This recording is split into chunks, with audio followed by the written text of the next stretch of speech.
안녕하세요. 저는 고려대학교 산업경영공학과 DSB 연구실에서 석박 통합과정으로 있는 허재혁이라고 합니다. 오늘 소개드릴 논문은 메타포머라는 모델을 제안한 연구입니다. 해당 논문은 바이트댄스에서 연구한 논문이고, 이 방법이 사용된 태스크는 Fine Grained Recognition을 위해 제안된 논문입니다. 그래서 이름에서 볼 수 있듯이 단순히 이미지만을 통해서 이미지 클래시피케이션을 수행하는 것이 아니라 해당 이미지에 같이 구성된 메타 정보를 함께 학습에 반영하는 그런 모델 구조를 제안하였습니다. 다음으로는 먼저 해당 논문에 대한 전체적인 간단한 컨트리뷰션에 대해 소개를 드리고 넘어가도록 하겠습니다. 메타포머라는 모델은 앞서 말씀드린 것과 같이 Fine Grained Visual Classification, 줄여서 FGVC라는 태스크가 있습니다. 이 태스크에서 단순히 이미지만을 사용하는 것이 아니라 해당 이미지를 부가적으로 설명해주는 그런 메타 인포메이션을 함께 학습에 이제 반영될 수 있도록 하는 구조를 제안을 하였습니다. 그래서 아래 그림에서 볼 수 있듯이 실험을 통해서 메타 인포메이션이 적용되기 전과 적용된 후의 성능 향상이 꽤나 크게 있다는 것을 확인할 수 있고요. 그리고 이 FGVC라는 태스크는 다양한 벤치마크 데이터셋을 가지고 있는데 그 중에서 많은 벤치마크 데이터의 소타 성능을 달성하고 있는 모델 구조입니다. 이제 메타포머를 말씀드리기 전에 간략한 배경 지식이 세 가지 정도 필요합니다. 그래서 세 가지 배경 지식으로는 이 Fine Grained Visual Classification이 정확히 무엇인가 라는 간략한 소개와, 그리고 이 메타포머의 기반이 되는 비전 트랜스포머 모델에 대한 간략한 소개, 그리고 이 메타포머 구조가 이 코트넷이라는 모델과 굉장히 유사한 면이 많습니다. 그래서 이 코트넷에 대한 설명을 드리고 넘어가도록 하겠습니다. 먼저 FGVC에 대한 소개입니다.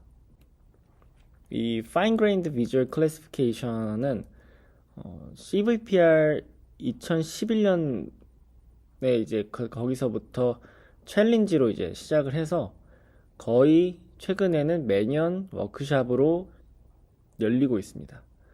그래서 이 FGVC라는 큰 틀에서 굉장히 다양한 데이터셋을 이제 챌린지로 열리고 있고요.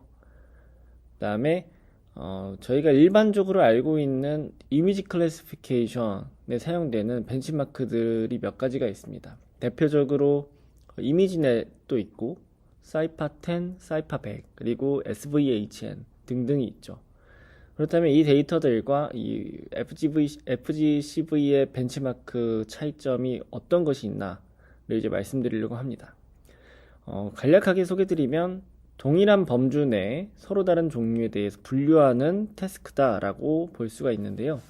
그에 대한 예시로는 아래와 같이 어떤 특정 범주라고 한다면 이제 세로 가정을 해볼 수가 있고요. 그럼 이 세라는 범주 내에서 나눠지는 클래스들은 어떤 종류의 새인가를 이제 분류하는 그런 데이터로 구성될 수가 있습니다. 여기에 해당하는 데이터로는 CUB200 데이터가 있고 enabled 데이터가 있습니다. 그 외에도 다양한 범주 내에서 하위 클래스로 이제 구분이 되어 있는 벤치마크들이 있습니다. 그 중에서도 이 메타포머에서 실험한 데이터 중 하나인 CUB200 2011이라는 데이터셋에 대해 소개를 드리도록 하겠습니다. 이 데이터는 이제 칼텍에서 새에 관련된 200여 종의 새 종류에 대한 데이터를 이제 수집을 한 데이터베이스입니다.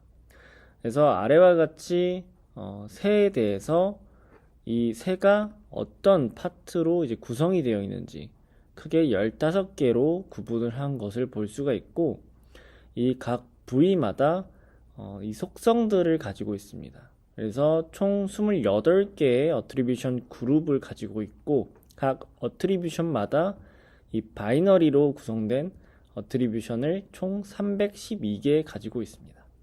굉장히 세분화돼서 이 새가 어떤 종류인지, 어떤 종류라면 어떤 속성을 가지고 있는지 그런 특징들을 수집한 데이터라고 볼 수 있습니다. 따라서 기존의 이미지 클래시피케이션보다 좀 더 세밀한 오브젝트의 특성을 파악해야 되기 때문에 좀 더 난이도가 높은 태스크라고 볼 수가 있습니다. 그래서 다음과 같이 데이터 수집 과정 또한 굉장히 어노테이터들에게 다양한 가이드를 주면서 이렇게 다양한 오브젝트에 대한 정보를 수집했다라고 볼 수가 있습니다. 그리고 이 데이터셋에는 새에 대한 속성, 태뷸러 정보뿐만 아니라 이미지에 대한 디스크립션도 함께 있습니다. 그래서 이미지마다 10개의 단순한 문장으로 구성된 그런 디스크립션도 함께 존재합니다. 다음은 비전 트랜스포머에 대한 간략한 내용입니다. 비전 트랜스포머에 대한 전반적인 모든 내용을 이제 설명드리진 않고 아무래도 이 비전 트랜스포머는 NLP에서 사용되는 이 버트 구조를 이제 그대로 차용해서 이미지에 적용한 모델 구조이기 때문에 버트와 동일한 부분을 제외하고 이미지가 어떤 식으로 이 모델의 입력으로 사용이 되는지 설명을 드리겠습니다. 그래서 이미지는 NLP에서 사용되는 토큰처럼 맨 처음에 표현하기 위해 이 패치라는 걸로 이제 나누게 됩니다. 그래서 아래에 있는 그림과 같이 하나의 이미지를 그리드 형식으로 패치로 구분을 하게 됩니다. 이 예시를 말씀드리면 왼쪽과 같이 디그다 사진을 크게 가로 세로 세 칸씩 나누는 3개씩 나누는 패치로 하게 되면 총 9개의 패치가 구성이 되게 됩니다. 이 데이터 쉐입을 변환하는 과정은 위에 있는 이 아이놉스라는 패키지를 통해서도 쉽게 구현할 수가 있습니다. 그 다음은 이렇게 구분된 패치를 리니어 프로젝션을 통해 임베딩을 이제 구성하게 됩니다. 오른쪽 예시와 같이 방금 전에 구성된 패치들을 특정 디멘전으로 프로젝션 해주는 과정을 거치게 됩니다. 그리고 버트에서도 마찬가지로 이 트랜스포머 구조는 포지션 임베딩이라는 약간의 인덕티브 바이어스를 필요로 하게 됩니다. 그래서 여기서도 방금 전에 리니어 프로젝션까지 수행이 된 인풋 패치에 대해서 각 포지션들을 나타낼 수 있는 학습이 반영될 수 있는 포지션 임베딩들을 추가하게 됩니다. 그래서 이 값을 더하게 되면 이 값이 바로 다음에 비전 트랜스포머의 입력으로 사용이 됩니다. 마지막 배경 지식으로는 이 코트넷이라는 게 있습니다.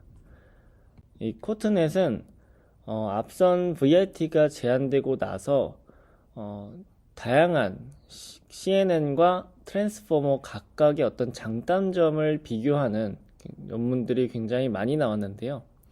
그래서 CNN도 결국엔 CNN만이 가지는 특징이 있고 장점이 있습니다. 그리고 마찬가지로 트랜스포머도 트랜스포머만이 가지는 장점이 있고 특징이 있습니다. 근데 이 코트넷은 이 두 가지를 같이 CNN과 트랜스포머의 어떤 장점들을 잘 융합한 그런 모델이라고 볼 수가 있습니다. 해당 논문은 뉴립스 2021년에 소개된 그런 논문이고요. 아래와 같이 이 각각의 CNN이 가진 특징과 트랜스포머의 핵심이죠. 이 셀프 어텐션이 가지는 특징으로 이렇게 잘 표시를 해놓은 것을 볼 수 있습니다. 이 컨볼루션이 가지는 특징이라고 한다면 트랜슬레이션 이퀄베리언스라는 특징이 있고 셀프 어텐션이 가진 특징이라면 인풋 어댑티브 웨이팅이랑 글로벌 리셉티브 필드가 있습니다. 먼저 이 인풋 어댑티브 웨이팅이 무엇인지에 대해서 간략하게 구두로 말씀을 드리면 아무래도 이 셀프 어텐션은 입력으로 들어가는 이미지의 해상도 크기에 따라서 거기에 디펜던트한 그런 특징을 가지고 있습니다. 입력이 크게 되면 특정 패치 사이즈만큼 쪼개지는 패치의 개수가 훨씬 더 많아지기 때문에 그에 대한 연산이 거기에 따라서 더 많이 적용되는 것을 알 수가 있고, 글로벌 리셉티브 필드는 이 패치 간의 모든 계산을 통해 셀프 어텐션이 수행되기 때문에 컨볼루션과 달리 이러한 특징을 가지는 것을 볼 수 있습니다. 그럼 이제 말씀드리지 않은 트랜슬레이션 이퀴밸런스에 대한 간략한 예시를 이제 소개를 드릴 텐데요. 트랜슬레이션 이퀴밸런스는 쉽게 말해서 주어진 입력이 바뀌면 결과가 다르게 나타나는 것입니다. 그래서 아래 예시와 같이 동일한 이미지에 이 디그다가 존재하지만 디그다의 위치에 따라서 컨볼루션을 통해 나오는 결과가 달라지는 것을 말하게 됩니다. 조금 더 이해하기 쉽게 설명을 드리면 왼쪽과 오른쪽과 같이 이 3이라는 글자가 이미지의 다른 위치에 있다고 가정했을 때 이 윈도우 사이즈를 서메이션 하게 되면은 서로 다른 특징 값들이 나오는 것을 볼 수가 있습니다. 이런 식으로 주어진 입력이 바뀌면 결과가 달라지는 것이 이 컨볼루션의 특징입니다. 하지만 저희가 일반적으로 알고 있기로는 이 CNN 모델을 학습을 하게 되면 비록 이 이미지 내의 오브젝트가 바뀌더라도 결과가 동일하게 나오는 특징을 또 가지고 있다라는 것을 알 수가 있는데요. 이것은 단순히 지금 처음에 말씀드린 거는 컨볼루션의 특징이고, 이 CNN은 이 트랜슬레이션 이퀴밸런스와 인베리언스 특징을 이제 함께 가지고 있다고 볼 수가 있는데, 그러한 이유로는 레이어가 많이 쌓여나가는 과정과 그리고 이 CNN은 파라미터 쉐어링이 있기 때문에 이러한 모든 특징이 결합돼서 학습을 할수록 트랜슬레이션 인베리언스한 특징도 같이 가지게 된다라고 생각을 해볼 수가 있습니다. 그러면 이제 다음으로는 이 두 가지 특징을 어떻게 결합을 했나라고 이제 논문에서 제안한 방법을 말씀을 드리면, 왼쪽과 같이 컨볼루션은 이제 뎁스와이즈 컨볼루션으로 가정을 하게 됩니다. 그리고 오른쪽은 셀프 어텐션에 대한 수식입니다. 그럼 이 두 가지를 합치게 되면 이 셀프 어텐션에 소프트맥스가 들어가는 부분에서 이 윈도우에 대한 어떤 웨이트가 더해지는 형식으로 추가된 모습을 볼 수가 있습니다. 이렇게 하게 되면은 셀프 어텐션을 통해 인풋의 의존적인 특징과 그리고 글로벌한 리셉티브 필드를 가지면서 이 W라는 값이 이제 필터 역할로 같이 더해지기 때문에 트랜슬레이션 이퀴밸런스한 그런 특징을 또 가지게 됩니다. 그래서 두 가지를 함께 융합한 수식으로 볼 수가 있고, 이러한 수식은 이전에 많은 연구들이 있었지만 대표적으로 뮤직 트랜스포머에서 제안된 릴러티브 셀프 어텐션 구조의 수식과 굉장히 유사한 모습을 볼 수가 있습니다. 그래서 사실은 이 웨이트, 이 맨 처음에 컨볼루션에 쓰였었던 이 웨이트가 여기에 결합됨으로써 글로벌한 특징을 가지게 되니까 이 값이 사실은 어떻게 보면 릴러티브 바이어스와 좀 비슷한 구조를 가지고 있다, 릴러티브 바이어스다 라고 볼 수가 있습니다. 이 릴러티브 바이어스로 나타나는 이 W라는 값은 여기 있는 차원과 같이 EM-1 by EM-1의 차원을 가지게 됩니다. 이것을 어떤 식으로 이게 이러한 차원을 갖게 되는지 이제 설명을 드리도록 하겠습니다. 다음 예시와 같이 이제 패치의 개수가 가로 세로 3개씩 이제 있다라고 가정을 했을 때 먼저 X축에 대한 매트릭스와 Y축에 대한 매트릭스를 구성을 하게 됩니다. 근데 이 매트릭스가 어떤 식으로 구성이 되어 이 안에 있는 값이 채워졌는지를 이제 하나씩 살펴볼 텐데요. 맨 처음에 X축에 대한 것을 기준으로 보았을 때 이 첫 번째는 자기 자신과 동일한 위치에 있기 때문에 상대적인 거리는 0이다 라고 볼 수가 있습니다. 마찬가지로 그 다음에 옆에 있는 것도 동일한 x축에 있기 때문에 상대적인 거리가 0입니다. 하지만 이 아래에 있는 4라는 숫자는 1과 다른 x축에 있기 때문에 마이너스 1이라는 값을 가지게 되고요. 그리고 7은 그로부터 두 칸 더 아래에 있기 때문에 마이너스 2라는 값을 가지게 됩니다. 이런 식으로 x축을 기준으로 상대적인 거리를 나타낸 것이 이 바로 x축에 대한 매트릭스 값입니다. 다음은 이제 y축을 기준으로 보았을 때 마찬가지로 자기 자신과의 상대적인 거리이기 때문에 0이라는 값을 가지는 것을 알 수가 있습니다. 하지만 그 다음 축을 보았을 때 y축을 기준으로 서로 다른 축에 있기 때문에 마이너스 1이라는 값을 가지고 있고, 그 다음은 이제 두 개의 축이 지난 뒤에 있기 때문에 마이너스 2라는 값을 가지고 있습니다. 그러나 이제 4라는 숫자는 다시 동일한 축에 있기 때문에 상대적인 거리가 0이다 라고 볼 수가 있습니다. 그러면 이제 x축과 y축에 대한 상대적인 거리를 나타낸 두 개의 매트릭스가 구성이 되었습니다. 이제 다음으로 이 각각의 매트릭스 내에 있는 엘리멘트 값은 이제 인덱스로 사용해서 적용할 것이기 때문에 값의 범위가 0부터 시작하도록 이러한 과정을 거치게 됩니다. 그리고 이제 스텝 2와 같은 과정을 거치게 되면 오른쪽과 같이 이제 릴레이티브 포지션에 대한 인덱스 매트릭스를 구성할 수가 있습니다. 그러면 방금 처음에 W라는 이제 구조가 EM-1 by EM-1이라고 말씀을 드렸는데요. 여기서의 M이 이제 패치 개수라고 생각을 하시면 되고, 가로 세로 각각의 패치 개수입니다. 그러면은 총 5x5 매트릭스라는 것을 알 수가 있습니다. 그러면 릴러티브 포지션 인덱스로부터 값을 조회해서 이제 다 프로덕트 된 매트릭스에 더해준다 라고 말씀을 드렸는데요. 이 지금은 편의상 이제 그림으로 설명드리기 위해서 5x5 매트릭스로 이제 표현이 되었고, 이 인덱스가 0부터 24이기 때문에 어떻게 이 조회가 되는 거지? 라고 또 헷갈리실 수도 있는데, 인덱스가 총 25개의 숫자로 구성이 되어 있기 때문에 이것을 플래튼하게 피면은 각 위치마다의 릴러티브 포지션 바이어스를 조회할 수 있다고 다시 생각을 해볼 수가 있습니다.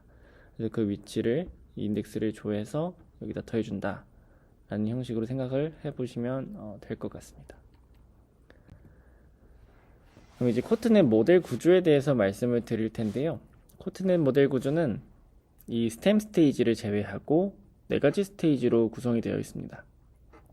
각각의 스테이지는 이제 컨볼루션 스테이지와 트랜스포머 스테이지로 구분이 됩니다. 최종적으로 다양한 어벌레이션 스터디를 논문에서 많이 했지만 마지막에 결정된 모델 구조는 컨볼루션이 앞에 2번 스테이지 1과 2에 반복되고, 그 다음은 트랜스포머 스테이지로 구성되는 모델 구조를 채택을 하였습니다. 아래에 있는 이 해상도는 인풋 사이즈가 224x 224를 가정해서 계산된 그런 해상도라고 보시면 되고, 각 스테이지가 지날 때마다 가로 세로 2배씩 이제 줄어드는 그런 모습을 볼 수가 있습니다. 이제 배경 지식을 모두 설명드렸기 때문에 다음으로 이제 메타포머에 대한 구조를 설명드리고자 합니다. 이 메타포머는 첫 번째 개요에서 말씀드렸다시피 이미지만 사용하는 것이 아니라 이미지에 부여된 어떤 속성들, 어트리뷰션을 함께 학습하는 모델 구조를 말합니다. 그래서 여기서의 이미지를 학습하는 구조에 대한 내용과 그리고 이 속성을 학습하는 메타 인포메이션을 구성하는 부분이 있는데요. 이때 이미지를 바로 이 메타 인포메이션과 섞어주는 것이 아니라 이미지에 대한 어떤 시멘틱한 정보를 반영하기 위해 잠깐의 컨볼루션 스테이지를 거친 후에 나온 이 토큰들, 비전 토큰을 먼저 생성을 하게 됩니다. 그리고 이 메타 인포메이션 또한 이제 바로 사용하는 것이 아니라 이 한 번에 non-linear embedding을 거쳐서 메타 토큰을 구성을 하게 됩니다. 그러면 각각의 비전 토큰과 메타 토큰이 구성된 모습을 볼 수가 있고, 여기에 추가적으로 CLS 토큰을 함께 추가해서 릴러티브 트랜스포머에 적용하는 식으로 진행이 되게 됩니다. 이 릴러티브 트랜스포머가 방금 전에 이제 코트넷에서 설명드렸었던 릴러티브 셀프 어텐션이 적용된 트랜스포머 레이어, 그러니까 트랜스포머 스테이지다라고 보시면 됩니다. 그리고 여기서의 릴러티브 포지션 바이어스의 차원은 아까 코트넷과 달리 하나가 더 추가된 것을 볼 수가 있는데요. 이 하나만 추가된 이유가 다른 메타 토큰과 CLS 토큰은 상대적인 거리 개념이 없기 때문에 모두 동일한 값을 각 토큰에 적용하기 위함이라고 합니다. 다음으로 이 메타포머 구조에 대해서 조금 더 구체적으로 살펴보자면 코트넷과 굉장히 유사한 모습을 볼 수가 있습니다. 먼저 이 스테이지 0에 대한 것은 이제 스템 스테이지로 볼 수가 있고, 스테이지 1과 2는 방금 전에 말씀드렸던 이미지에 대한 어떤 시메틱한 인포메이션을 반영하기 위한 컨볼루션 스테이지입니다. 그리고 나서 이제 스테이지 3와 4는 릴러티브 포지션을 이제 더해주는 릴러티브 셀프 어텐션이 적용된 트랜스포머 스테이지다라고 볼 수가 있는데요. 이때 메타 인포메이션에 대해서 인베딩된 정보가 각각 들어가게 됩니다. 여기서 화살표에서 나타난 그림과 같이 스테이지 3에서 먼저 메타 인포메이션에 대해 인베딩된 정보가 들어가고, 여기서 클래스 토크가 함께 들어가게 됩니다. 그러면 이제 스테이지 3에서 아웃풋이 나올 텐데, 이 아웃풋을 스테이지 4에 넣기 전에 클래스 토큰과 메타 인포메이션에 대한 정보를 다시 여기서 인베딩한 결과를 또 넣게 됩니다. 그러면 스테이지 3에서 들어갔던 이 두 가지 정보를 어떻게 하느냐라고 생각이 드실 텐데요. 그때는 스테이지 3에서 들어간 이 두 가지 정보를 제외하고 다시 새롭게 인베딩해서 여기 스테이지 4에 적용하게 됩니다. 마지막으로 클래시피케이션을 하기 전에는 두 가지 클래스 토큰이 새롭게 생성되었다는 것을 볼 수가 있는데, 스테이지 3에서 나온 클래스 토큰과 스테이지 4에서 나온 클래스 토큰을 함께 어그리게이션을 거친 뒤에 클래시피케이션을 수행하게 됩니다. 이때 어그리게이션 레이어는 두 가지 클래스 토큰을 컨캣을 해서 원디 컨볼루션을 적용하여 클래시피케이션을 수행하게 됩니다. 그리고 마지막으로 또 스테이지 3와 4에서 코트넷과 달리 이 트랜스포머 스테이지에 오버래핑 패치 인베딩이 들어가 있는 것을 볼 수가 있는데요. 이제 여기에 대한 설명을 드리자면, 이 오버래핑 패치 인베딩은 메타포머에서 제안한 방법은 아니고, 이 피라미드 비전 트랜스포머 이제 버전 2를 제안한 논문에서 이제 소개한 방법입니다. 이 방법은 VIT에 대한 배경 지식을 설명드릴 때 패치를 구분하는 과정에서 이 이미지가 겹치지 않게 그리디하게 나눠서 넣는다고 말씀을 드렸는데, 이 PVT 버전 2에서는 이미지가 가진 어떤 연속적인 특징을 고려해서 이 제로 패딩을 추가해 준 후에 이미지를 각각 겹치게 나눈 후 패치 인베딩을 적용하는 과정을 수행합니다. 그래서 이러한 방법을 오버래핑 패치 인베딩이다 라고 얘기를 하고, 해당 메타포머에서도 이 스테이지 3와 4의 각 패치 인베딩의 이러한 과정을 거치게 됩니다. 그 다음으로 이제 메타 인포메이션에 대한 설명을 좀 드릴 텐데요. 이 메타 정보로 사용되는 것들은 날짜도 있고, 그리고 지오그래피, 지리적인 정보도 있고, 그리고 맨 처음에 이제 CUV 데이터에 대해서 소개를 드렸을 때 나왔었던 그런 어트리뷰트들, 그 다음에 거기에 대한 간단한 문장도 있다고 말씀드렸는데, 이와 마찬가지로 이제 텍스트에 대한 정보들이 메타 인포메이션으로 사용이 됩니다. 이때 데이트는 이제 month와 hour 두 가지로 이제 표현이 되고, 이 두 가지를 사인과 코사인을 통해 표현해서 사용하게 됩니다. 이 방식은 저희가 트랜스포머의 이제 포지션 인베딩을 나타내는 방식과 동일하다라고 볼 수가 있고요. 지리적인 정보는 이제 위도와 경도를 통해서 XYZ 축으로 표현하여 사용을 하게 됩니다. 그리고 어트리뷰트는 CUV 데이터 설명드릴 때 총 312개의 특징을 가지고 있다라고 말씀드려서 이 312차원의 스파스한 벡터로 표현한 뒤에 사용을 하고 있고요. 그리고 이 텍스트는 버트로 추출해서 이제 거기에 대한 인베딩을 사용하게 됩니다. 이때 맥스랭스는 논문에서 언급하기로는 33개로 이제 잘라서 사용을 한다라고 합니다. 근데 이 네 가지 이렇게 메타 인포메이션에 대한 설명을 드렸는데 이 네 가지 메타 정보를 한 번에 사용하는 것은 아닙니다. 이 벤치마크 데이터셋마다 메타 정보가 어떤 것은 들어가 있고 어떤 것은 들어가 있지 않기 때문에 실제 이 논문에서는 각 데이터마다 포함된 메타 정보를 한 개만 반영해서 학습을 진행하게 됩니다. 추가적으로 이제 코드를 통해서 좀 더 확인을 해 봤을 때 아래와 같이 이제 벤치마크 데이터셋들에 대한 실험을 하는 것을 알 수가 있는데요. 이때 메타 정보가 들어가 있는 벤치마크 데이터셋은 아이내추럴리스트랑 CUV 데이터 두 가지인 것을 알 수가 있고, 아이내추럴리스트에서는 날짜와 지리적인 정보에 대한 메타 정보가 있고, 이 CUV 데이터에서는 어트리뷰트와 텍스트에 대한 정보가 들어가 있는 것을 볼 수가 있습니다. 그리고 이 데이트와 날짜와 지리적 정보는 함께 이 메타 정보로 표현해서 컨캣을 한 뒤에 적용이 되고 있고, CUV는 실험에서는 각각 이미지와 어트리뷰트 그리고 이미지와 텍스트 이렇게 해서 실험을 하고 있습니다. 이 모델 구조는 코트넷과 유사하게 각 스테이지별 레이어의 개수와 디멘전 차이에 따라 크게 세 가지로 구분을 해서 사용을 하고 있습니다. 다음으로는 이제 실험에 대해서 소개를 드리도록 하겠습니다. 메인 실험으로 이제 첫 번째는 아이내추럴리스트 2017부터 18년 그리고 21년 이렇게 세 가지 벤치마크에 대한 이제 실험 장표를 볼 수가 있는데요. 이때 이미지 올리라는 것이 이미지만을 적용했을 때이고, 그리고 트랜스포머라고 써있는 부분이 메타 인포메이션을 함께 추가했을 때입니다. 그래서 함께 메타 인포메이션이 추가됐을 때 이미지만 사용하는 것보다 조금 더 높은 성능이 나타나는 것을 알 수가 있습니다.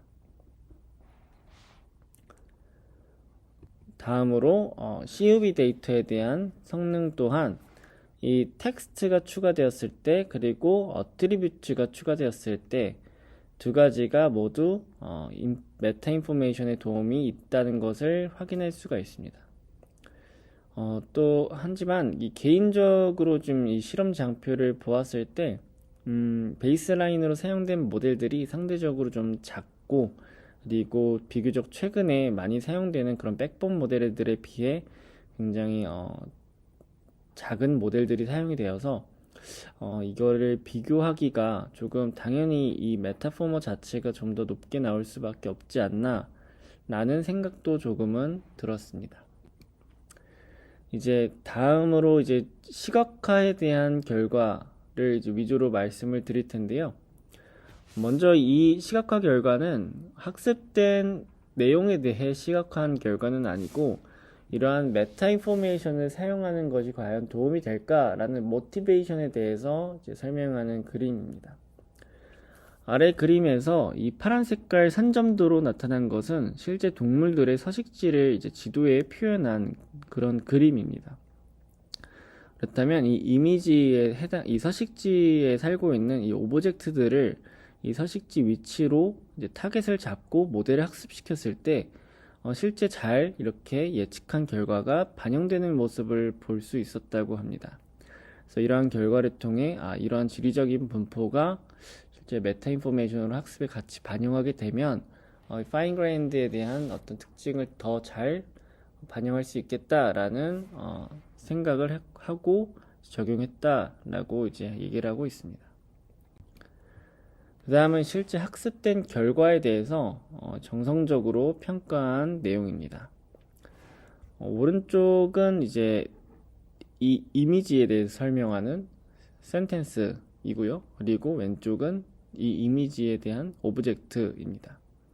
그랬을 때 비전 이 워드 토큰에 대응하는 가장 유사한 비주얼 토큰을 선택해서 여기에 대한 어텐션 스코어를 이제 시각화한 결과라고 볼 수가 있습니다. 각각의 네 가지 그림을 보게 되면 이 단어와 매칭되는 물체의 부분이 잘 나타난 것을 볼 수가 있습니다. 결론을 말씀드리면, 뭐, 약간의 이제 논문에 대해서 조금, 감히 한번 평가를 해보자면, 제가 이 논문을 선택했을 때 인상적이었던 부분은 메타 인포메이션을 과연 어떻게 적용할까에 대한 내용입니다. 이 비전이랑 랭귀지를 함께 활용한 모델 구조는 최근에 굉장히 많이 나오고 있죠. 하지만 이 태블러 데이터를 이미지와 함께 쓰는 경우는 많지 않은데 그러한 이제 케이스를 연구한 모델 구조 중에 하나이기 때문에 조금 인상 깊게 봤었던 그런 논문이었고요.